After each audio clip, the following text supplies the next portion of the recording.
তো নিশ্চয়ই হয়তো আমরা ভালো কাজের জন্য কোনো সময় নেই, যখন যখন শুরু করা যায় তখনই সেটা গুরুত্বপূর্ণ। কেন দরকার, যেটা ইতিমধ্যে মনে করি আলোচকরা গুরুত্বপূর্ণ মতামত দিয়েছেন।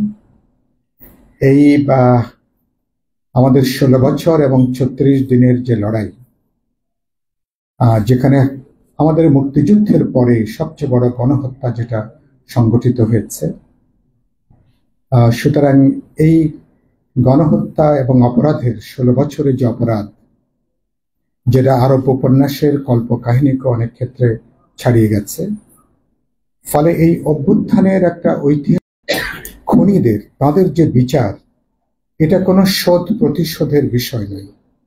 হত্যাকাণ্ড হয়েছে, তারা অপরাধ করেছেন, তারা একটা গণহত্যার সঙ্গে যারা যুক্ত হয়েছেন, সুতরাং তার বিচার হতে হবে। এটা মানবতা বিরোধী অপরাধ, যেটা বলেছি, এটা কোনো ব্যক্তিগত প্রতিশোধ প্রতিহিংসা চরিতার্থ করবার কোনো বিষয় না।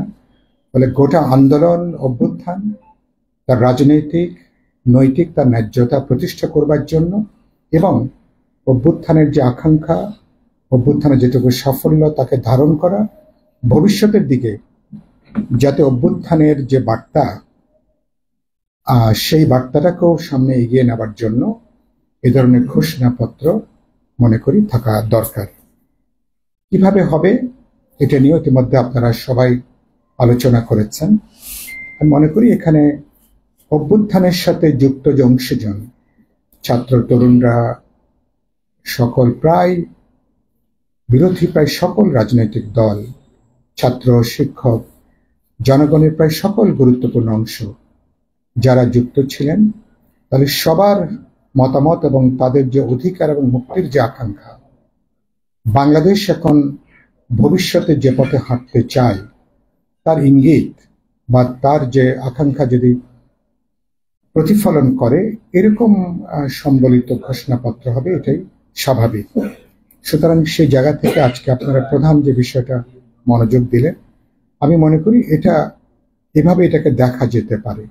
কিন্তু এটা করতে যে যদি আমাদের মধ্যে আরো ঐক্যবদ্ধ করতে যে যদি অনৈক্যের বীজ যদি আরো বাড়ে, বিভক্তি যদি আরো বাড়ে, সেটা খুব ভালো কথা হবে না।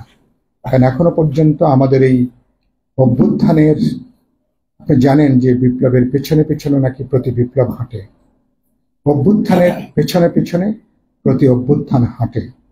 এখনো পর্যন্ত পরাজিত ফ্যাসিস্টরা দেশের ভেতরে দেশের বাইরে আঞ্চলিকভাবে এই জন অভ্যুত্থানকে ব্যর্থ করবার জন্য, সরকারকে ব্যর্থ করবার জন্য, রাজনৈতিক দলগুলোর মধ্যে নানা পার্থক্যের পরও আমাদের মধ্যে বৃহত্তর পরিসরের যে ঐক্য, তাকে বিনষ্ট করবার জন্য বহু ধরনের নাশকতার ছক, কিছু আমরা জানি, হয়তো অনেকটা আমরা জানি না, নানা ছক এখনো পর্যন্ত ক্রিয়াশীল।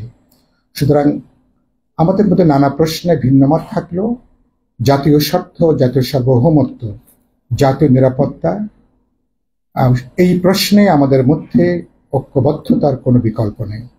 সুতরাং ঘোষণাপত্র করতে যে ঐক্যটা যেন আমরা আরো সংহত করতে পারি, জোরদার করতে পারি, নিজেদের মধ্যে বোঝাপড়া আরো বাড়িয়ে তুলতে পারি।